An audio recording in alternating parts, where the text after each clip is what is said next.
Olá, pessoal, bem-vindo ao Profissão Games. Esse é o primeiro episódio desse podcast que eu, Thiago e o Dan, aqui comigo, que vocês vão conhecer em alguns segundos, a gente colocou junto aqui, a gente criou esse podcast para justamente tentar dar mais informação, trazer convidados, trazer detalhes de como as pessoas podem trabalhar no mercado de games. E não no mercado de games apenas do Brasil, mas também no mercado de games internacional. A ideia toda desse podcast, claro, esse é só o primeiro episódio, o episódio 0 praticamente, vocês vão aprender e conhecer muito mais da gente, de como essa ideia surgiu ao longo dos próximos episódios, e também a gente vai falar um pouco mais hoje, mas esse podcast nasceu justamente de uma inquietude nas conversas que eu, o Thiago, o Dan, a gente sempre tem sobre o mercado profissional de games, e como é difícil às vezes contratar advogados, contratar pessoas para trabalhar na indústria de áudio, na indústria de vendas, na parte de e-commerce, porque games não é só desenvolvimento. Games, sim, tem uma parte grande que é a parte da arte, a parte de programação, que todo mundo conhece, mas a indústria de games hoje, e eu espero que, e todos nós aqui esperamos que vocês aprendam isso com a gente, é um universo hoje tão profissional e tão grande que tem espaço para praticamente qualquer profissão. E é isso que a gente quer mostrar aqui para vocês. A gente quer ajudar vocês, seja você um advogado, seja você um cientista de dados, um músico, um profissional de vendas, de e-commerce. A gente quer mostrar para vocês que há, sim, espaço para vocês, e, aliás, precisamos de vocês. A gente precisa da expertise de quem já está aí no mercado, nessas indústrias, para trazer essa experiência também para o mercado de games, que está só na sua nascença. Então, eu vou passar a bola aqui para o Dan, para falar também ele um pouquinho para ele se apresentar, e também para ele falar um pouquinho enfim, como que nasceu esse projeto. Vai lá, Dan, você. E aí, pessoal, eu sou o Daniel Martins, hoje eu trabalho como gerente de marketing para jogos digitais na Xbox Store, e, de fato, como o André estava falando, a gente começou a conversar um pouco mais sobre uma forma de trazer isso para mais pessoas, mas, basicamente, é uma forma de endereçar uma das perguntas que a gente recebe frequentemente, que é como eu consigo começar a trabalhar com games? Ou eu tenho que ser desenvolvedor para trabalhar com jogos, ou eu tenho que ser artista. O nosso intuito aqui é trazer um pouco mais disso, de uma forma que vocês consigam acessar depois, e ajudar a responder essas perguntas em massa, de uma forma que vai ajudar mais pessoas do que só o nosso um para um aí que a gente faz já com mentoria com algumas pessoas. E é isso aí, a gente quer ouvir o que vocês querem saber sobre trabalhar no mundo de games, e a gente está aqui para ajudar, de preferência com bastante interação com vocês. E aí agora, Thiagão. Fala, pessoal, bom, meu nome é Thiago, trabalho com áudio para games, eu sou bem diferente aqui, né, dos meus outros colegas, e eu acho que esse podcast, esse projeto nosso, é bacana porque ele une pessoas criativas diferentes na indústria, né?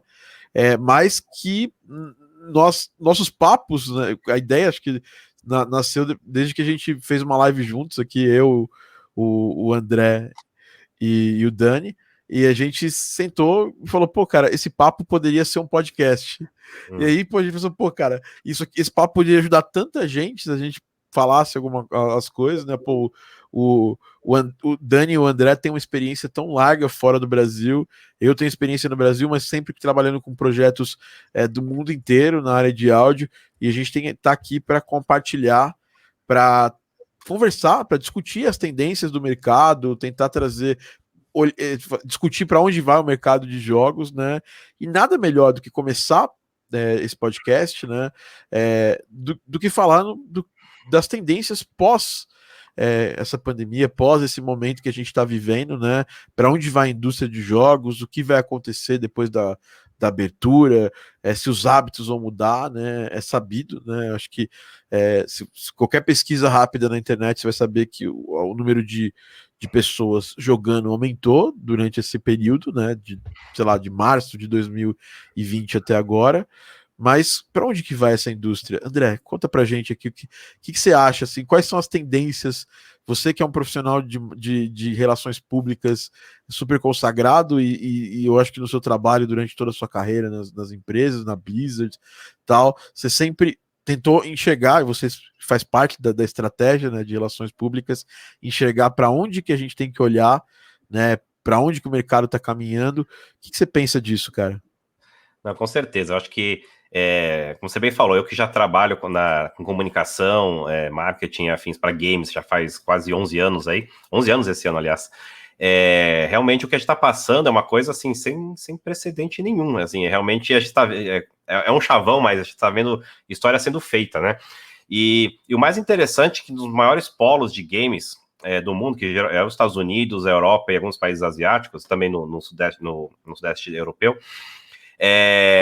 como a vacinação já está muito avançada e as empresas já estão sentindo que as coisas estão ficando sob controle, aí já começa a ter um cheiro, né, do que vai ser a indústria de games aí para os próximos anos.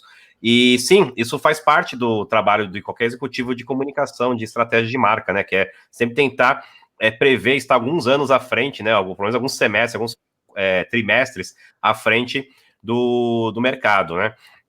Então, uma coisa grande que eu vejo já de cara, e eu quero ouvir também o que você, Dani e Thiago acham, né? Primeiro, teve o boom, claro, de gaming. Em geral, a indústria de games foi uma das poucas que se beneficiaram, né, da questão da pandemia. Então, muito mais gente começou a jogar, pessoas que não jogavam começaram a jogar mais por ficarem mais tempo em casa, enfim. E tem todo um mercado de jogos gratuitos também, que, enfim, faz com que as barreiras para as pessoas jogarem jogos de qualidade inexistam, é só começar mesmo no celular, no console, vou ter uma oferta muito grande de jogos gratuitos, de qualidade que você pode jogar, e apesar de muitas pessoas acharem que isso foi uma onda, foi uma marola, né, eu não acredito, eu acredito que muita gente começou, que não jogava há anos, voltou a jogar agora, e teve acesso a games que eles não sabiam qual era o pé da indústria de games hoje em dia, né, com alguns títulos fantásticos, ainda mais gratuitos que a gente tem hoje, né. Então, eu acredito que, sim, claro, muitas pessoas vão voltar para o seu dia a dia normal, vão parar de jogar no mesmo ritmo que jogavam, mas uma grande parcela ainda vai continuar jogando por conta dessa experiência que eles tiveram durante a pandemia. Então, acho que esse é um bom tópico até para começar. O que vocês acham? Você acha que, Dan e Thiago, essa galera que não jogava há anos, porque não são gamers de verdade, são games casuais, começaram a jogar agora, saiu console novo, geração nova, jogos gratuitos de super qualidade. Vocês acham que eles vão ficar ou eles vão todo mundo embora e voltar para suas vidas normais? Cara, eu acho que tem potencial e depende muito de como nós, como indústria, vamos continuar trazendo essas pessoas para o console, né? Para o jogo, tanto em mobile quanto no PC ou no console, mas tem uma das coisas que beneficiou muito a indústria de games, e foi particularmente mais difícil para a indústria cinematográfica, é que, como a gente tem um pipe de produção que é um pouco mais longo,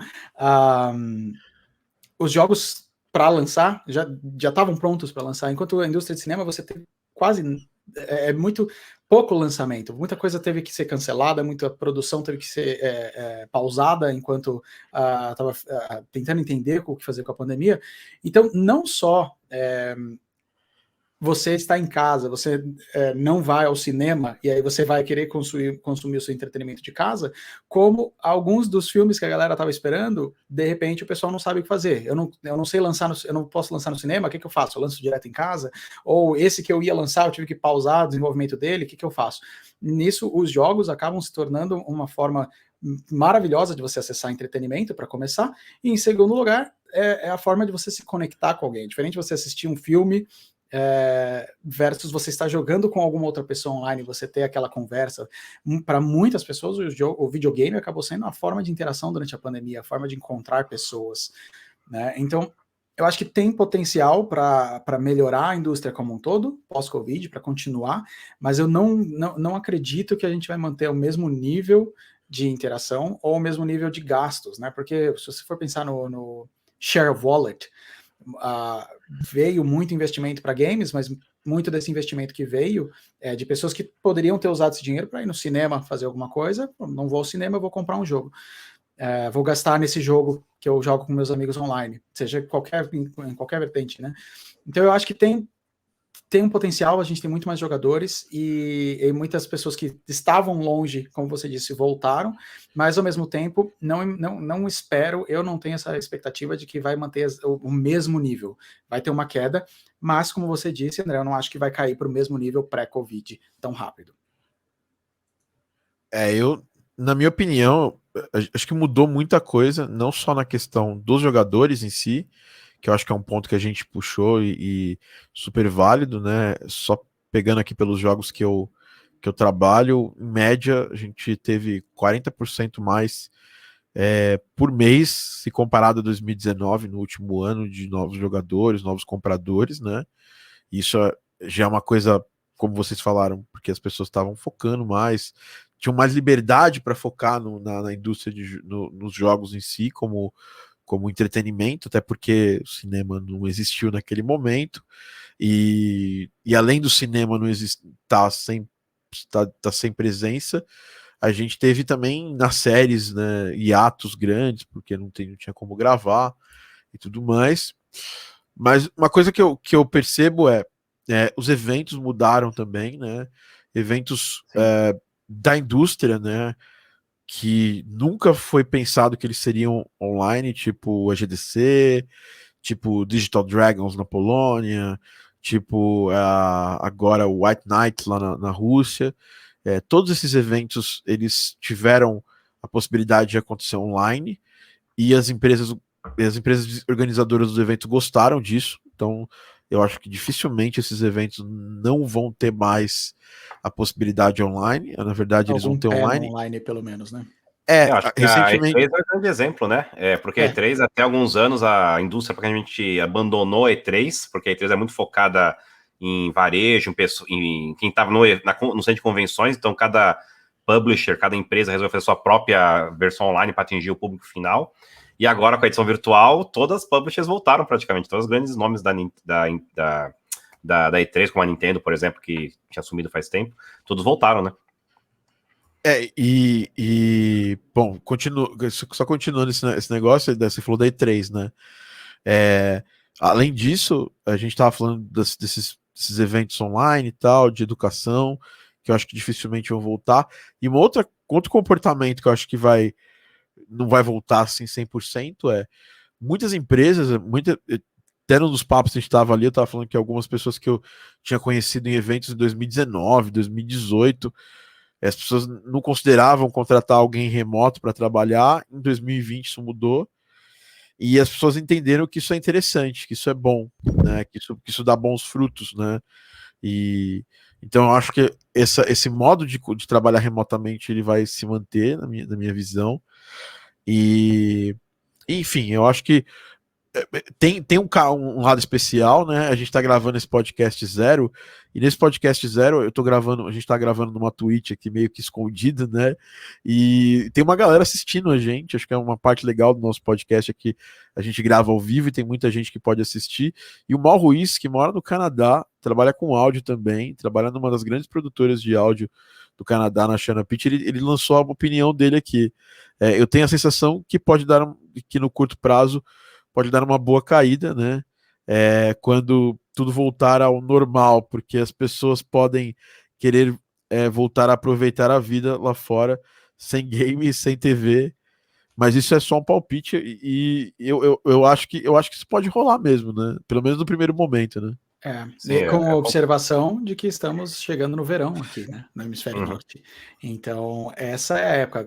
Estados Unidos, aqui no meu condado, a gente a taxa de vacinação é 75% já. Então, a galera toda vacinada, todo mundo saindo sem máscara, autorizado pelo governo, tudo. Chegando o verão, a galera vai botar a cara na rua, vai bombar a piscina aqui. Um ano e meio, né? Se segurando aí. Exatamente.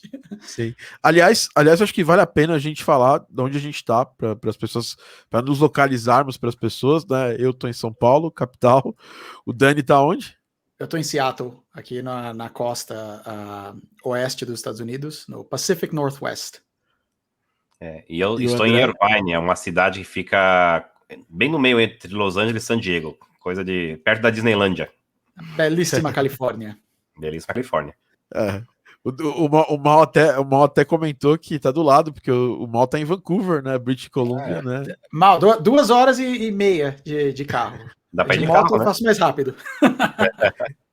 Aliás, queremos você aqui no nosso podcast, Mal. O Mal tem bastante história para contar aí da galera de Vancouver. Bom, acho que a gente chegou num ponto que a gente tem uma divisão grande entre a pandemia as pessoas vão voltar a ter hábitos normais, né? Eu acho que vocês que estão nos Estados Unidos, eu acho que aqui no Brasil a gente ainda não está vivenciando isso. Aqui a vacinação está muito lenta, a gente está numa curva de crescimento do negócio que ainda está muito complicado. A BGS está com data marcada para outubro, e eu sinceramente acho uma loucura. Acho que eles com certeza Um bom não anúncio hoje. Um bom anúncio a favor deles, né? Hoje o Ah, Dória anunciou sim. Eu até acho muito outubro. pouco provável, tá? Pela velocidade que nós estamos hoje. Para você ter uma ideia, a gente não começou ainda a vacinar pessoas de 45 anos ainda, com comorbidades, que é tipo a galera que tem mais prioridade ainda. Aliás, não, agora vai começar de 40 anos. De 40 a 45 anos. Então, assim, não sei, pode acontecer, mas do mesmo jeito, se vacina rápido em São Paulo, mas não tá, a velocidade não tá, de vacinação não tá igual. Eu sinceramente, eu tenho um palpite que a BGS esse ano não vai acontecer fisicamente. Qual que é o palpite de vocês aí? O André que teve envolvido com o BGS tantos anos, Dani já teve envolvido também, acho que pelo lado da Microsoft, né? Não como Xbox. Antes, Não como Xbox. quando eu tava na Microsoft Brasil ainda, sim, mas era como entusiasta, eu não era do time de Xbox quando eu tava no Igual Brasil. eu, então. O que vocês acham disso? Eu acho, é difícil prever mesmo, mas eu tô contigo, Thiago. Eu acho que no ritmo que está a vacinação no Brasil, eu também não arriscaria um evento físico em outubro, né? Ainda está muito perto. Talvez a Comic Con, que acontece geralmente em dezembro, talvez. Mas ainda assim, é arriscado. E o que acontece? Quando você não tem essa certeza, ou seja, do governo ou da população, as empresas tendem a não arriscar, porque, de novo, empresas, elas existem, e os seus gestores existem para tentarem minimizar. Claro, todos precisam arriscar com um certo nível, né? Mas qualquer executivo, ele trabalha também para minimizar riscos, né?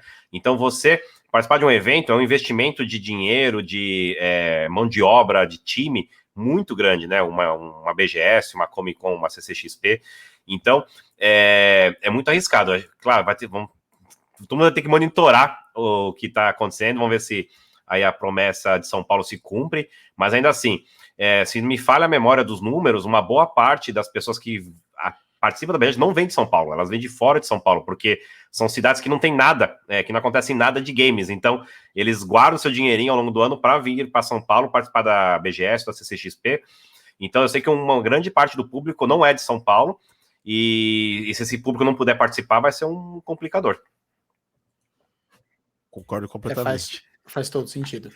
Mas eu queria até compartilhar algumas experiências de eventos que estão acontecendo aqui nos Estados Unidos já, nesse momento de transição, que tenho certeza que, enfim, organizadores do mundo vão começar a adotar. Então, coisas estão acontecendo aqui nos Estados Unidos, que, enfim, como o Dani bem falou, né, muitas cidades já com níveis de 60%, 75% de vacinados.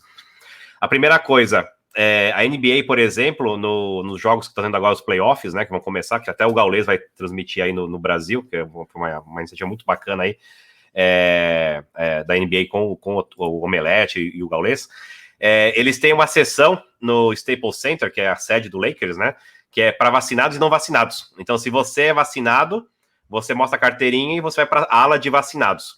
Se você não é vacinado, você tem que fazer um teste e provar que você não que você não tem Covid, aí você vai para uma área isolada. Então já está tendo uma segregação entre vacinados e não vacinados. E tem também muitos eventos fazendo pods. Então eu vi muito em Las Vegas, os DJs estão voltando, por isso, como o Dani falou, o verão está chegando, então tudo que é DJ grande do mundo está indo para Las Vegas com suas residências. Então, ao invés de fazerem pistas nas festas de piscina, estão se vendendo pods, né? Então, para você pegar um pod para 6 pessoas, tem que pagar $2.000 lá para um DJ famoso. Então, essa é outra tendência. Então, existem maneiras de você conseguir fazer um evento físico e ainda mantendo a segurança. Tem também modelo de drive-thru, ou seja, que eu vi que em São Paulo foi feito alguns no Palmeiras, né? Com drive-in, né? Drive-in, óbvio. Drive-in. Então tem, mas ainda assim, isso acontece quando você já tem um grau muito grande da população vacinada, que não vai ser o caso, né, em outubro, acredito eu. A gente teve, inclusive, o Big agora, que foi totalmente online, né? Também, segundo ano seguido, né? Mas, de certa forma, isso acaba sendo super interessante, né? Como a gente estava falando agora, pós-pandemia, como é que vão ser esses eventos? A maioria desses eventos eram in person only. E às vezes tinha alguma coisinha que você colocava online, geralmente era só um keynote, mas você quer assistir o resto, vem para cá para ver com a gente. Então, ao mesmo tempo em que é ruim não ter essa parte presencial, isso abre para opção para muitas pessoas que não tinham condições de acompanhar um evento desse antes, de viajar para algum lugar, de poderem ver, de poderem ter acesso a essa informação. E como nós estávamos falando, do ponto de vista de, eu quero começar, eu tenho o sonho de trabalhar na indústria de games, eu tenho essa ambição de um dia ir para lá, putz, esse acaba... óbvio, ninguém está feliz com a pandemia, mas isso acaba sendo super positivo, assim como o que a gente estava falando antes da parte de trabalhar remoto. Então, você tem eventos remotos, você tem acesso à informação, sem você precisar ir para algum lugar, e ao mesmo tempo você tem acesso, às vezes, a trabalho também, sem precisar ir para algum lugar, justamente porque, pós-pandemia, esse eu concordo plenamente com vocês. Eu acho que não acho que nenhuma empresa, não acho que muitas empresas vão ser exceções que vão falar, pode continuar trabalhando 100% remoto, sem problema nenhum. Mas eu acho que a maior parte das empresas vai ter opções remotas e vai ter opções para funcionários que vão precisar 100% remoto, e vai ser um modelo híbrido. Vai ser, quer trabalhar em tal lugar por tanto tempo, vem para cá 2, 3 vezes por ano, 4 que seja, tá ótimo para a gente. Então, nesse ponto da galera vindo para a indústria de games, acaba sendo super positivo. Eu não vou botar minha mão no fogo pela BGS, se ela vai acontecer presencial ou só online. Eu tenho a expectativa de que sim, mas eu sou um eterno otimista, né? Então. Mas tocou num ponto muito, muito bom, Dan, porque e o Thiago tinha falado antes, né? Eu quero ter certeza que a gente não deixa de cobrir essa parte, que para mim é uma das outras tendências assim gigantescas que podem impactar você que está ouvindo a gente aí do Brasil. É a questão do trabalho remoto. Então, acho que o Dan e o Thiago já falaram alguns dos pontos dessa tendência. E um outro também que eu acho que toda a indústria acabou acreditando, porque existia um mito na indústria de games, que é uma indústria que você não pode trabalhar remoto, ou é difícil trabalhar remoto, porque é uma indústria muito criativa, muitas ideias que saem para um jogo, para o game design, saem de você encontrar um fulano no café, de ter reuniões, brainstorming. Então tinha aquele mito que não dava para fazer jogos de qualidade, ou fazer jogos, ainda de todo modo, de forma remota. E esse ano e meio que a gente está passando aí de pandemia, praticamente agora, provou para todo mundo que sim, você consegue manter a qualidade, você consegue manter a criatividade. Por quê? Porque as ferramentas também de comunicação melhoraram e evoluíram muito, né? Então, se você está no Brasil, não espera, você não tem que esperar a pandemia acabar. E é uma coisa que estava até discutindo aqui na pré-produção, na pré-reunião do nosso podcast, que agora é o momento que você, que está no Brasil, que quer entrar para a indústria de games, e mesmo que não seja na área de desenvolvimento também, mas fora da área de desenvolvimento, esse é o momento. Por quê? Com as empresas desses polos de criação de games que eu falei no começo do episódio, então Estados Unidos, Europa e Ásia, já com o Covid semi-controlado, ou quase controlado, em caminhos de controle, várias empresas que tinham medo, que não sabiam o que ia acontecer, se o Covid ia demorar 1 ano, 2, 5, 10 anos, agora já vem uma luz no fim do túnel, e empresas que não estavam contratando, que estavam com vagas congeladas, elas estão começando a descongelar essas vagas, elas estão começando a contratar, até para suprir a demanda que veio por conta de muita gente. De novo, a indústria ganhou tanto jogador novo que ela não quer perder, por mais que vá ter sim esse movimento de pessoas voltando, indo para a praia, vai cair um pouco, mas a indústria quer segurar a galera o máximo possível, então ela precisa fazer mais jogos, precisa fazer mais conteúdo, fazer mais marketing, fazer mais trabalho. Então, se você está no Brasil e quer... de novo, a indústria brasileira também cresceu muito, então isso é assunto até para um outro episódio integral, só para falar da evolução da indústria de games no Brasil nos últimos 10 anos. Mas no Brasil e para fora, se você quiser ganhar em dólar, em euro, esse é o momento que você, brasileiro, não espere o Covid ficar sob controle aí. Você está em casa, comece a procurar oportunidades. Eu acho que assim, uma das coisas que até depois eu vou querer saber de vocês, né, é que a indústria aqui teve um punch novo, né, com essa internacionalização e como a gente teve muito pouco lançamento de jogo AAA, né, a gente teve uma presença muito grande dos indies, porque é aquela história, você tem muita gente jogando, você tem pouco jogo AAA nas prateleiras virtuais, tanto da Steam, quanto da Xbox Live, quanto da PSN, da Nintendo eShop. Então acho que a quantidade de jogos o mercado começou a ficar mais convidativo para um desenvolvedor indie, né? E eu acho que o Dani deve ter esse termômetro aí de algum jeito legal aí para poder falar pra gente. Mas uma coisa que eu quero saber de vocês dois vocês acham que nós vamos ter uma reaceleração do lançamento de jogos AAA, porque eles estavam parados por motivos óbvios, por causa da pandemia. A pandemia vai estar diminuindo agora, né? A tendência natural é essa. Vocês acham que naturalmente esses jogos grandes vão voltar a sair, esses projetos, ou as empresas vão jogar um pouco mais safo, assim, para lançar os jogos, tal, em jogos menores primeiro e depois focar nos maiores? Isso é uma pergunta bem interessante em termos de desenvolvimento de jogos. Inclusive, quando você estava falando de aumento de vendas, eu ainda pensei, falei, pô, que legal você poder falar. Né? É o seu jogo, você fala, você comenta. Tudo que eu vou falar aqui, eu tenho que primeiro fazer uma pré-análise se eu posso falar ou não posso falar. Os NDAs, né? Ai, caraca, eu posso falar essa parte, isso aqui. Então, essa parte de anúncios de jogos AAA, cara, eu acredito que realmente tem uma influência. A gente viu muitos jogos sendo postergado, adiado, muitos jogos sendo adiado, né, de AAA, porque é muita gente trabalhando. E é muito mais difícil você orquestrar um time muito grande, você se preparar para trabalhar ele remotamente, do que um indie developer que às vezes consegue fazer isso, que já tem que fazer isso de certa forma. Eu visualizo que a gente vai ter mais jogos coming in the future. André, qual a sua perspectiva?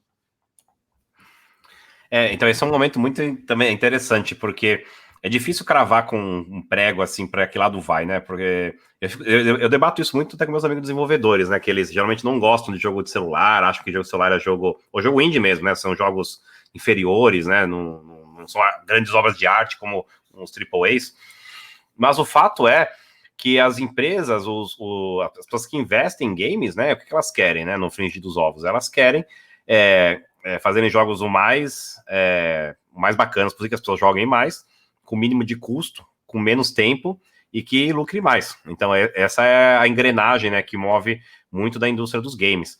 Tanto é por isso que a outra tendência também muito grande, que dá para debater bastante aqui, eu nunca vi tanto VC, né, investidores entrando na indústria de games. Quantas empresas estão sendo adquiridas, está tendo fusões, aquisições, fundos de investimento, colocando muita grana em publishers pequenas e vários desenvolvedores, diretores de jogos estão deixando várias empresas grandes para abrir seus estúdios, porque eles veem que não existe mais necessidade do publisher, né? Eles podem lançar direto para o público final e fazer jogos que são muito rentáveis, né? E se tornam grandes produções. Então eu não tenho uma opinião muito formada ainda, porque uma coisa eu até aprendi com o executivo da indústria, e ele falou, e é verdade, é igual a indústria de games, né? Desculpa, a indústria de cinema. Por que tem lá, minha mãe é uma zona 1, 2, 3, 4, 5, Avengers 1, 2, 3, 4, Dr. Dolittle 1, 2, 3. É muito mais custoso e arriscado você criar uma IP, né? Que a gente chama a sigla para Intellectual Property, ou uma marca, do zero. Você, como o Thiago bem falou, um AAA game é um projeto que envolve só do time fixo, geralmente entre 100 e 200 pessoas. Quando você chega meio no final, que tem a dublagem, orquestra, o time trabalhando num game pode chegar até 500 pessoas trabalhando num jogo, né? Então, é difícil de justificar para onde vai, sendo que você tem essas grandes obras de arte que muitas vezes não tem um modelo que traga uma renda perpétua, ou seja, o jogo sai, as pessoas jogam, consomem a história e acabou. Não entra mais dinheiro nunca para a empresa. E ela gastou aí 3 a 5 anos pagando esse monte de gente para fazer um jogo que é uma obra de arte. E por outro lado, você tem empresas indies ou empresas de celular que têm uma equipe de 3 a 10 pessoas que conseguem fazer um jogo que fatura, às vezes, o dobro desses AAAs em um tempo muito menor e com menos custo. Então, pense se é o seu dinheiro, né? Onde você colocaria, em que cesta de ovos você colocaria o seu dinheiro? Isso é uma boa pergunta, né? Inclusive o Mal perguntou aqui, né? Falou que ele não... E assim, ele tem contato com uma boa parte da indústria indie lá do Canadá, mas também já fez jogos jogos AAA, que ele falou que surpreendente, ele nunca tinha ouvido esse mito de que não dá para fazer jogos remotamente, mas do ponto de vista do AAA, eu acho que com certeza nas empresas AAA que vocês trabalham e tal, eu acho que existia uma certa resistência para fazer tudo remoto, né? Ou você acha que hoje, e vocês acham que essas empresas grandes de jogos AAA agora elas vão voltar a demandar a presença full, né, das pessoas lá no local e tal, ou elas vão, de certa forma, agora ter uma flexibilização? Acho que o Dani falou um pouco disso, mas acho que vale mais uma pincelada nesse assunto. Vou fazer só uma observação. Eu diria que nem é só de games especificamente isso. Essa parte não dá para fazer remotamente. Eu tenho uma perspectiva um pouco diferente porque eu trabalhava no time de computação em nuvem da Microsoft e uma das coisas que nosso time fazia era justamente levar para as empresas as ferramentas que tem da Microsoft, SharePoint, o Office Online, você tem o Azure, você tem Teams. Quais são as ferramentas que nós temos como Microsoft para ajudar as empresas a possibilitarem o trabalho remoto? E, cara, eu falo de trabalho remoto, eu mostro o trabalho remoto desde que eu entrei na Microsoft em 2009. Né? Então, em São Paulo, quando eu falava isso, a galera não entendia o que era trabalho remoto. E uma das coisas que quando a gente ia conversar com empresas, às vezes, mesmo empresas que estavam interessadas, falavam, não, legal, eu quero oferecer isso, mas eu não sei se. Acho que essa é a grande dúvida. Falar, e se eu mandar todo mundo para casa, eu possibilitar e cair minha produtividade? Ninguém queria fazer essa aposta. A pandemia tirou totalmente esse poder de decisão das pessoas. Você não é uma aposta que você está fazendo, simplesmente você não pode trabalhar do escritório. Então, a gente vai ter que fazer e vai ter que fazer da melhor forma possível.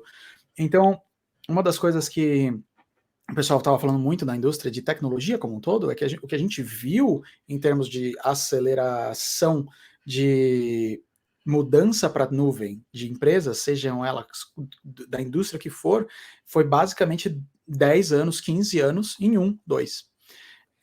E aí, com isso, várias empresas olharam e falaram, pô, dá para fazer sim. Respondendo explicitamente a sua pergunta, Thiago, eu visualizo que vão ter várias empresas que vão Facebook da vida, Google da vida, que vai falar, quer saber? Quer trabalhar? Trabalha, faz o que você quiser. Facebook que fez isso, na verdade. Vai para onde você quiser e trabalha remoto. E várias outras empresas vão oferecer opções para o funcionário, assim como a própria Microsoft. Eu tive a opção, Daniel, você quer trabalhar como? É uma coisa que os times vão definir. Então, eu optei por trabalhar 50% da semana remoto. E outros 50% eu vou trabalhar do meu escritório, e aí eu tenho uma sala dedicada. Mas eu tive essa opção, eu poderia ter discutido, assim como teve gente do meu time que virou e falou, olha, essa é a hora em que eu vou sair aqui de Seattle e eu vou ficar com a minha família em Chicago.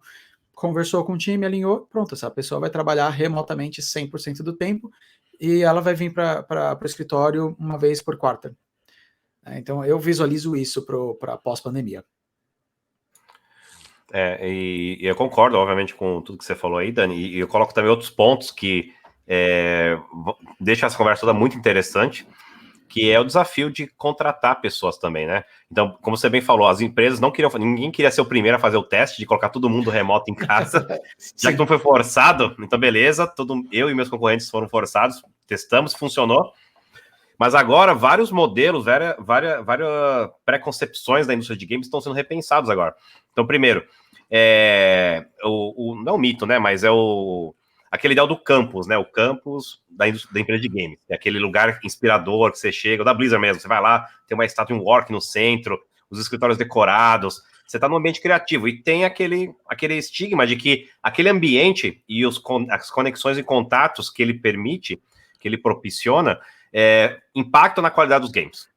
Então, a primeira questão é o quanto que a gente pode abrir mão todo esse ambiente que foi criado aí há 30 anos, no caso da Blizzard, mas outras empresas tanto ou mais, você pega uma CD Projekt lá na Polônia, você pega uma Rockstar, todas elas têm campos que foram criados com isso, para permitir que a criatividade flua, né, que aquele ambiente influencie a criatividade, influencie encontros que façam com que as pessoas se conectem e isso impacte os jogos de forma positiva.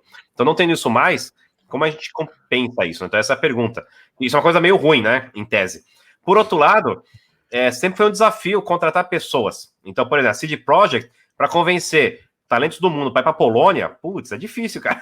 A galera sai de Florianópolis para ir para a Polônia, a adaptação é complicada. Do Angry Birds fica na Finlândia. Putz, para convencer o cara a sair dos trópicos para ir para a Finlândia, difícil também. A gente aqui em Irvine, na Califórnia, por exemplo, nos Estados Unidos, como vocês sabem, visto para trabalho, super complicado. Então, eu acho que eu não sei ainda o que vai acontecer. Eu acho que vai ter um balanço, mas as questões estão sendo pesadas, como a gente fala aqui, as we speak, né? As pessoas, tudo bem, a gente vai perder um pouco indo remoto, porém a gente vai ter acesso a um pool de talentos mais baratos, porque eles vão poder contratar pessoas em lugares que o dólar ou o euro não é tão forte, com a mesma qualidade e entregando tudo, né? Então não sei se vocês têm alguma ideia, eu não tenho uma opinião formada ainda sobre o resultado final, mas eu sei que são esses os vetores, os levers, né, que estão sendo discutidos nesse momento. E aí, para corroborar com isso, ainda tem mais um ponto aqui que o Mal levantou muito bem, né? Existe uma questão de competitividade de contratação também, que a empresa vai se arriscar. Que empresa vai se arriscar a dizer que ninguém vai trabalhar em casa quando a concorrente permite isso, né? Uhum. E faz todo sentido, isso principalmente da perspectiva norte-americana, da área de tecnologia, né? São as empresas... A gente viu isso no Brasil acontecendo um movimento agora de diminuir um pouco o CLT e as regras, né, flexibilizando um pouco mais as regras de trabalho. Aqui nos Estados Unidos é assim, não tem regra, basicamente, é muito pouca regra que tem, e funciona na base da competição. Para a tecnologia, que as empresas estão disputando a tapa os melhores profissionais, isso funciona maravilhosamente bem. Google, Facebook, Microsoft vão te oferecer os melhores benefícios do mundo para te atrair. Agora, para quem trabalha em outras indústrias que não tem competição, em que o poder está na mão do empregador e não na mão do empregado, aí é realmente o empregador que manda em qualquer coisa. Então esse é o risco de ter flexibilização demais. Ao mesmo tempo, para as áreas disputadas, onde o poder está mais na mão do empregado, como tecnologia, como games, de fato, você é um desenvolvedor excepcional, o pessoal te quer, ou você é um dos melhores profissionais de comunicação na área de games, eu quero você. Você tem lá 3, às vezes 4 offers na mão de gente disputando, você vai escolher o que tem o melhor benefício. Então, realmente, não visualizo alguém virando agora e falando, só eu vou fazer todo mundo trabalhar de casa, se você quiser trabalhar aqui é assim. É uma debandada geral. Com toda certeza. E acho que agora é bom a gente falar das áreas que a gente acha que são promissoras aí da indústria de games, que vão crescer depois desse período, né? Eu já quero começar puxando que a área de gravação remota,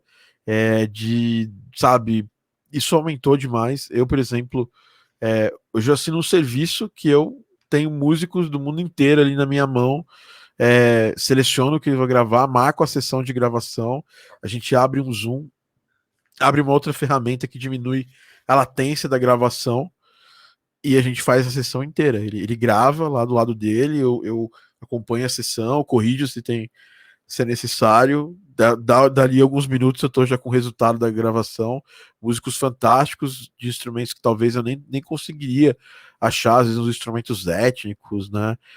Talvez eu não conseguiria achar rapidamente aqui no Brasil. Então acho que essa é uma área que cresceu muito e vai crescer, né?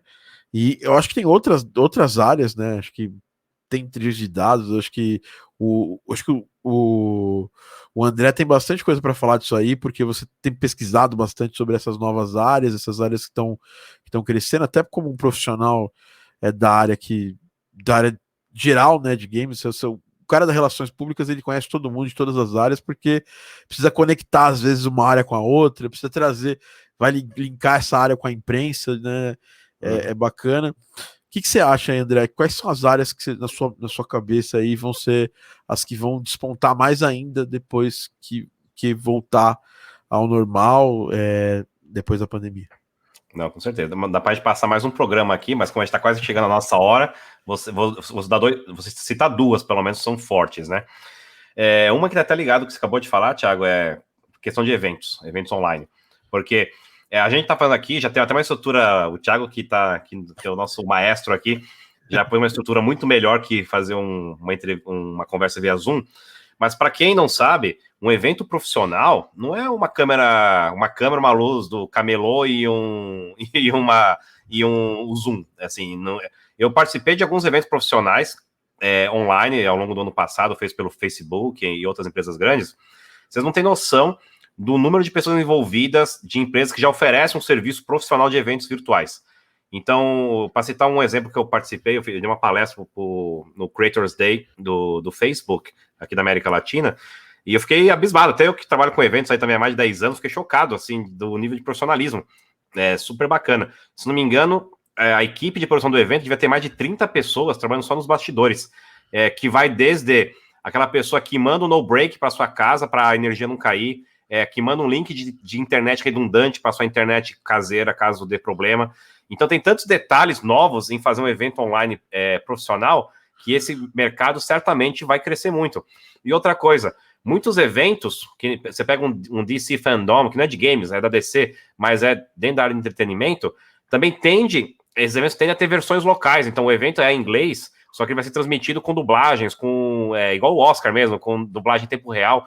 Então, vão ter necessidades cada vez maiores, porque, de novo, as empresas fazem eventos para chegar ao maior número de pessoas possível. E o online permite que, mesmo que você tenha um físico, que chega a mais gente. Então, o custo de pôr um evento acaba se justificando melhor quando você chega a mais pessoas. E vai ser uma tendência, sim, ter os eventos locais, ou versões locais do evento em inglês, um evento na Europa. Então, esse é um. E o segundo é a parte jurídica. Tem tudo a ver com o que a gente conversou até agora, dessa parte de trabalho remoto. Então, por exemplo, eu sou uma empresa americana e vou contratar um freelancer brasileiro, como funciona a parte jurídica? Eu tenho que pagar imposto aqui, recolho imposto no Brasil, o cara do Brasil recolhe imposto ou paga para mim? Como isso funciona? Então, eu vejo muito amigo meu advogado que acabou ficando desempregado e o cara é gamer, ele fica lá procurando emprego na área de advocacia e tem um monte de empresa de games procurando gente com conhecimento de lei trabalhista brasileira para ajudar nessa parte de contratação, de terceirização, no caso do Brasil, mas enfim, para qualquer país do mundo. Então eu diria que essas são duas grandes áreas, eventos e a parte jurídica, que tem muito pouca gente que conhece, sabe fazer bem, e as empresas precisam disso cada vez mais, vão precisar muito mais nos próximos anos. E aí, Dani? Cara, acho que faz todo sentido o que o André falou. E pensando em áreas que vão continuar crescendo, que já estavam fortes, mas vão continuar crescendo, né? Além da parte de eventos, né? Eu diria que marketing digital como um todo, né? Como a gente disse, as pessoas estão comprando mais digital, elas estão jogando mais, elas estão interagindo mais de forma digital. Então, profissionais que vão conseguir fazer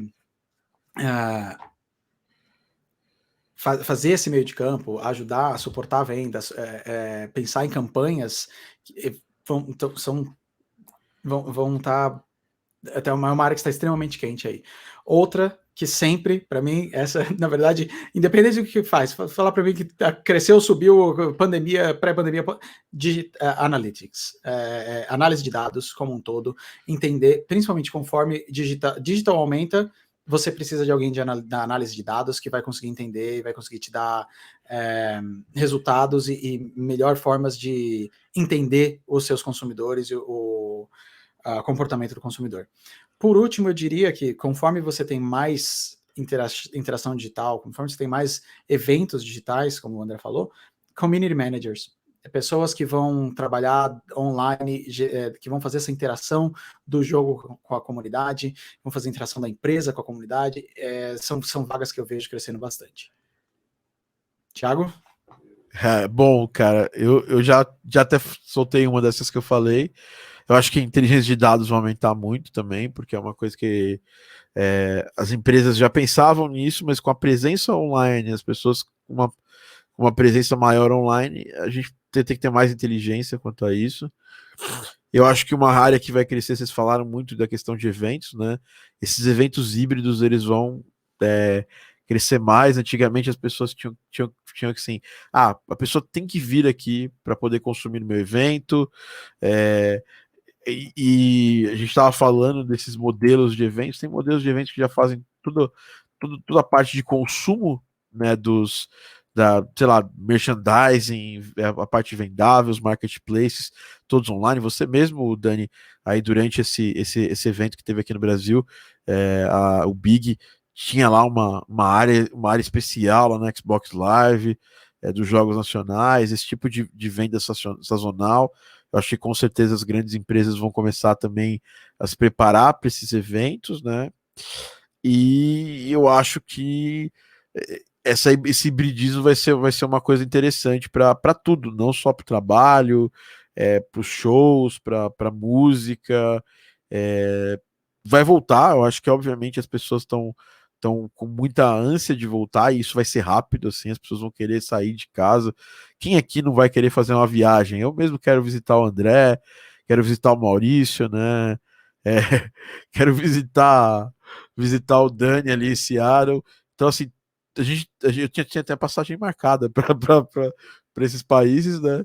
E obviamente, eu vou querer viajar também. Então, acho que todo mundo vai ter essa ânsia, principalmente, acho que nos primeiros 12 meses a gente vai ter uma explosão grande e talvez uma retração do mercado no ponto de vista das pessoas não estarem 100% mais atentas ao mercado de games. Mas vocês acham que, assim, pode ter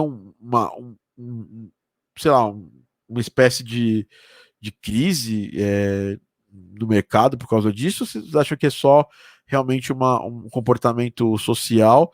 Porque do mesmo jeito que vai ter gente que já tá saindo aí desesperada, tal, fazendo tudo, com certeza tem gente que vai ficar um pouco mais reticente, principalmente eventos de grande aglomeração.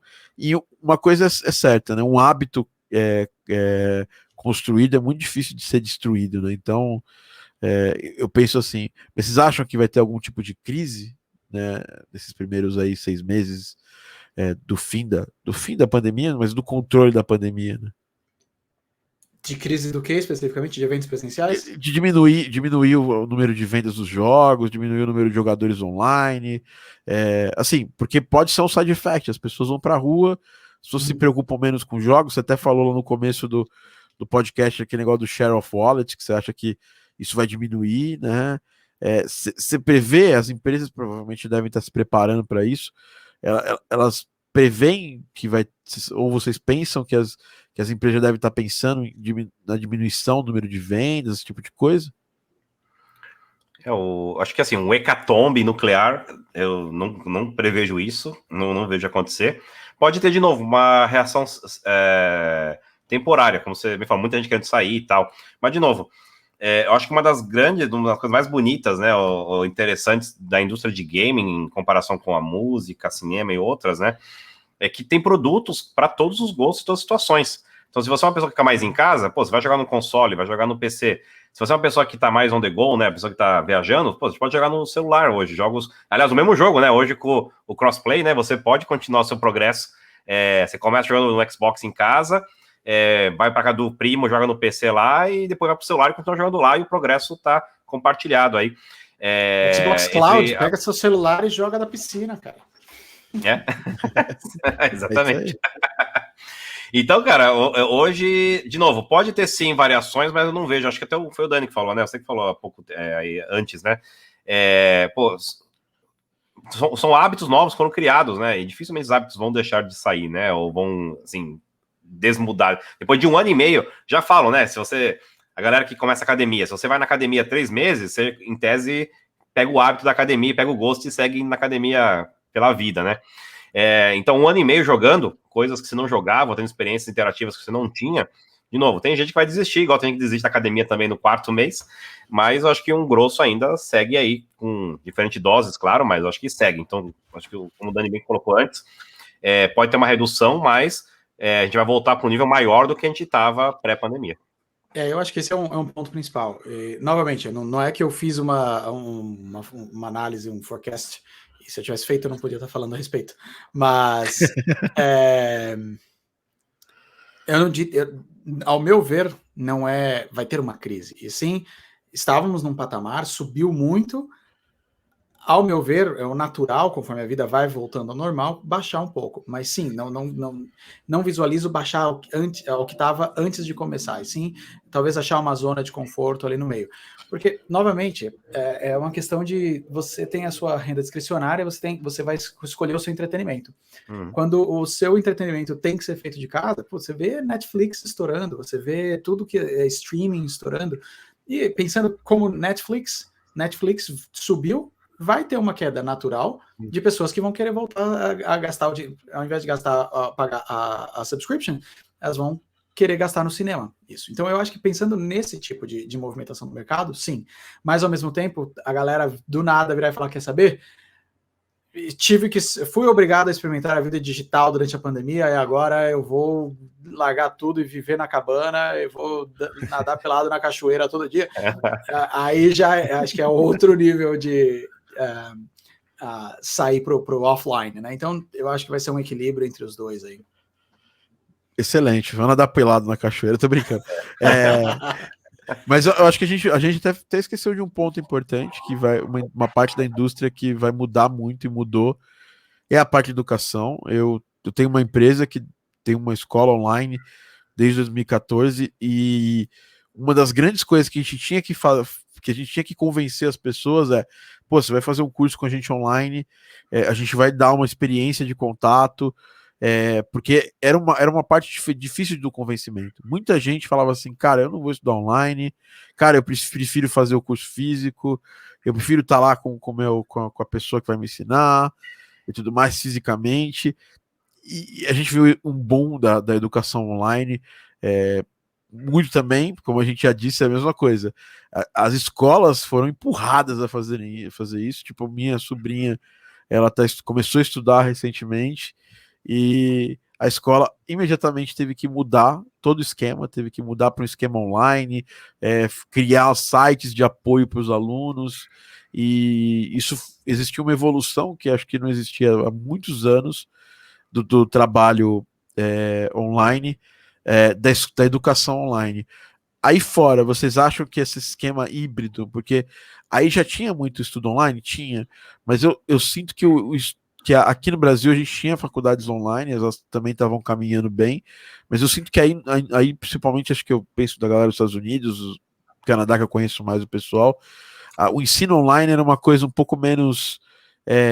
assim, as pessoas eram mais reticentes, principalmente o ensino de faculdade, mestrado, pós-graduação. Vocês sentem que aí a coisa vai caminhar para se manter desse jeito? Ou vai ter uma retração normal e as pessoas vão voltar com os velhos hábitos, né, de estudantis? Olha, de escola, eu diria que os pais desesperadamente nunca mais querem seus filhos em escola digital. Então, se você estiver pensando do seu filho menos de 18, Deus me livre digital nunca mais. Aí sim entra a parte da crise pós-pandemia de não vai ter. Mas, brincadeiras à parte, eu estou fazendo um curso agora, e quando eu decidi começar, eu falei, não, eu quero presencial, porque eu estou sentindo falta justamente dessa interação. E aí começou a pandemia, e foi obrigatoriamente digital. Para mim foi interessante, eu vou ter que falar só da minha experiência pessoal, porque eu não tenho conhecimento da indústria aqui. Mas para mim foi muito interessante, porque eu sempre fiz muito estudo online com Coursera, né, essas formas gratuitas de você acessar um curso. E aí eu tinha uma concepção de, então se eu for fazer um MBA online, vai ser desse jeito, que é basicamente você ficar assistindo o vídeo. E tem um board lá, um fórum que você vai e faz perguntas. Então, para mim, eu tinha, assim, esse preconceito com o curso digital. Ao ser obrigado a fazer um curso digital e ver como é que é a experiência para um curso digital ao vivo, que você tem um professor que vai lá, que vai ter... Tá todo mundo no Zoom ou no Teams e tem interação da mesma forma, quebrou bastante o meu preconceito. Porque eu estava acostumado com o Coursera com os pre-recorded vídeos. E aí eu queria interação. Eu simplesmente vi que tem interação digital também no curso. Então, para mim, foi interessante e eu, pessoalmente, cogito, sim, fazer mais cursos digitais no futuro, principalmente com um incentivo de preço, né? Eu concordo, assim, educação, eu até vi estava até abrindo aqui uma pesquisa que eu vi que eles chamam Roland Berger Trend Compendium 2050, que é tendências assim, do long term. E uma delas é justamente que esse relatório, o Roland Berger, esse relatório de tendências de longo prazo, 2050 no caso, ele justamente fala da educação, de como que a educação, principalmente de adultos, né, online, principalmente, claro, ela tende a crescer no longo prazo, e tem muito a ver com o que a gente falou até agora, o quê?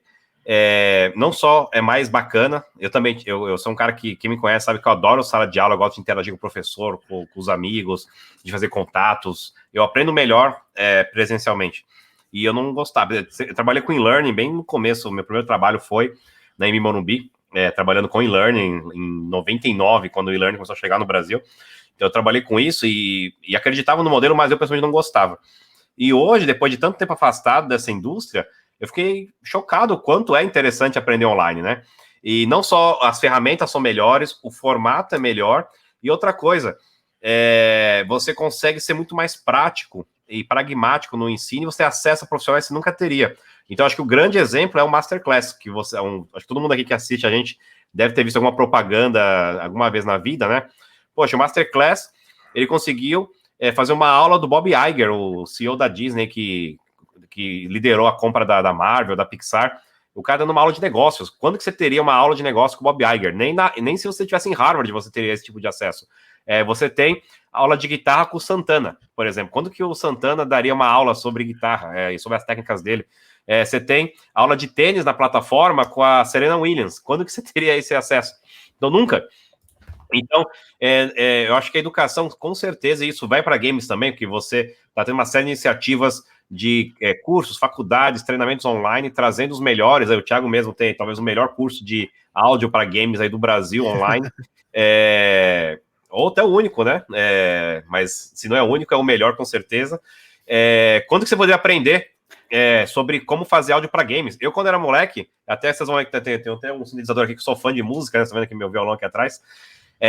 Eu, como moleque, sempre gostei muito de áudio de games, mas eu gostava de fã. Eu nunca pensei que eu poderia aprender algo, né? Como fazer áudio para games. E hoje esse conteúdo o Thiago traz de forma organizada, estruturada, com alguém que está no mercado fazendo, né? Ao invés daquele professor que ele não tem experiência nenhuma, ele é bom em recitar livro, recitar coisas que ele aprendeu em outra faculdade.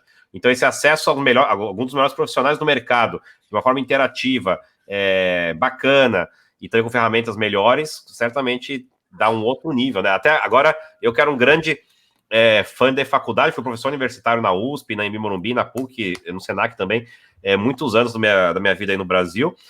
Agora eu começo a questionar esse modelo, se é mais interessante, em vez de fazer 4 anos de faculdade lá todo santo dia, você aprender disciplinas específicas para a sua profissão de forma online, com alguns dos melhores do mercado.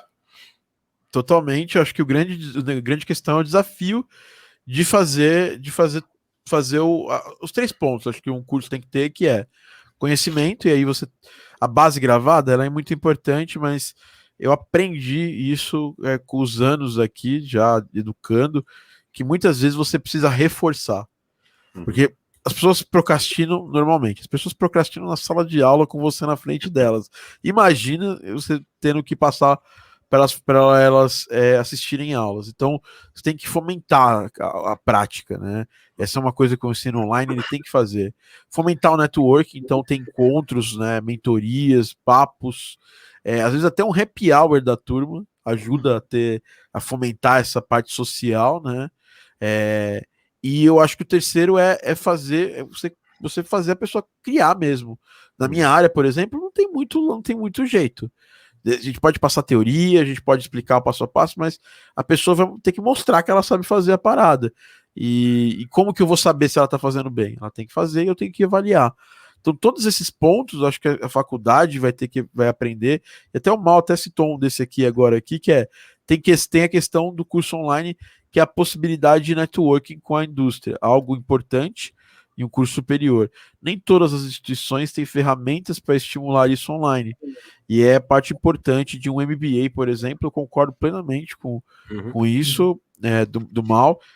Por exemplo, tem um mestrado aí que eu sempre tenho muita vontade de fazer um dia no Canadá, que é o do Center of Digital Media, né? que ele é voltado para. Eu vou até pegar o nome aqui. Meu sócio lá na Bitem Toast fez esse curso, e é um curso que eles colocam no mercado, e assim, é uma galera de muitos lugares do mundo tal. É um networking realmente muito bacana, e fez muita diferença para mim esse networking durante o tempo que eu nem estava fazendo o curso, ele estava fazendo, e eu aproveitei o networking dele de ir lá conhecer as pessoas, conversar com as pessoas e tudo mais. Então acho que isso faz diferença, sim, mas existem formas de você fomentar isso, né? E formas de você criar também. Bom, legal, vamos fazer então um evento de networking focado por semestre ou por trimestre. Isso pode ser bem, bem interessante também. Mas eu acho que é uma coisa que vai ter quase que não vai ter mais volta. E a parte boa é que eu vou poder estudar, sabe?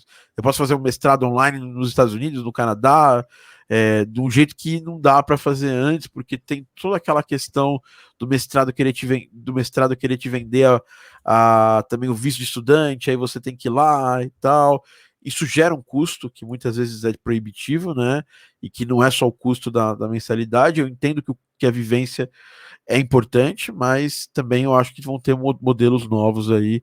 Eu acho bacana isso aí. É mais uma área que com certeza nunca mais vai ser a mesma depois disso aí, né? E vai crescer mais ainda. Bom, acho que é isso, né, André? Eu acho que para hoje já bateu aqui a nossa hora. Então eu queria muito agradecer aí o Thiago, o Dani, para esse nosso piloto. E como é um piloto, é o nosso episódio número 0. Então, por favor, vocês que estiverem assistindo a gente, estiverem ouvindo a gente, mandem sugestões, comentários, porque a gente vai se organizar para tentar colocar um episódio novo a cada 2 semanas, semana sim, semana não, praticamente. Então, mande a sua opinião, mande a sua sugestão, como a gente pode melhorar, o que vocês gostariam de ver aqui, seja de assunto, convidado. A gente tem uma lista aí bem robusta de convidados que a gente vai começar a chamar para trazer também a experiência deles para vocês. E espero que gostem. De novo, a gente quer que mais pessoas venham para cá, para o nosso lado, e que a gente faça com que essa indústria de games seja tão forte, tão grande, como já é hoje, a indústria da música e do cinema, né? E também não esqueça de nos seguir nas redes sociais. Aqui tem o Insta do André, @André de Abreu, né? O meu Insta, @Thiago TD, e o Insta do Dani, que é Dani Marte MS. Eu acho que cola lá, se você escutou a gente, manda uma mensagem pra gente. Vai ser muito legal a gente interagir com vocês e ter esse feedback. A gente está arrumando a casa agora nesse início. Esse aqui é o podcast número 0.